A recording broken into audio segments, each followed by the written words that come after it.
Hall ticket കയ്യിലുണ്ടെങ്കിൽ മക്കൾ എടുക്കുക, അല്ലെങ്കിൽ നിങ്ങളത് മനസ്സിൽ ഓർക്കുക.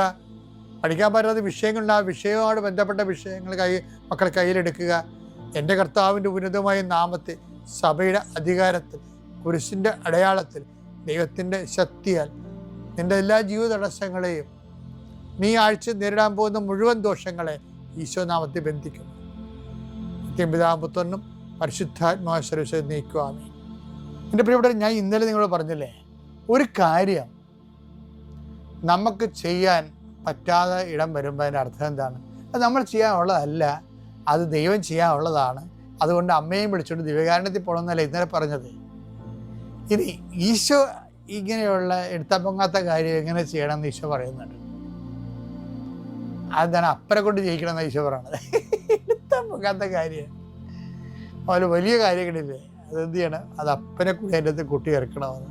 യോഹന്നാൻ 14:10 ഞാൻ പിതാവിലും ഞാൻ പിതാവില് പിതാവ് എന്നിലുമാണെന്ന് നീ വിശ്വസിക്കുന്ന വാക്കുകൾ ഞാൻ നിങ്ങളോട് പറയുന്ന വാക്കുകൾ സ്വമേധയാ പറയുന്നതല്ല, പ്രത്യുത എന്നിൽ വസിക്കുന്ന പിതാവ് തന്റെ പ്രവൃത്തികൾ ചെയ്യുകയാണ്.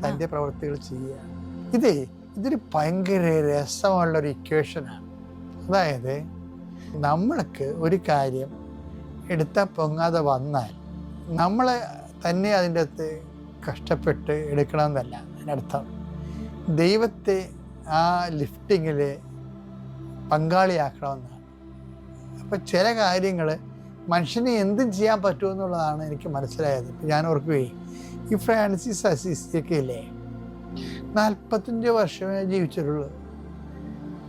ആ ഫ്രാൻസിസ് സേവിയർ 45 വർഷമേ ജീവിച്ചിട്ടുള്ളൂ. ഈ രണ്ട് കക്ഷികളും അവരുടെയൊക്കെ പേരിൽ ഇന്നും എന്തുമാത്രം അത്ഭുതങ്ങളും എന്തുമാത്രം സഭാപ്രവർത്തനങ്ങളാണ് നടക്കുന്നത്.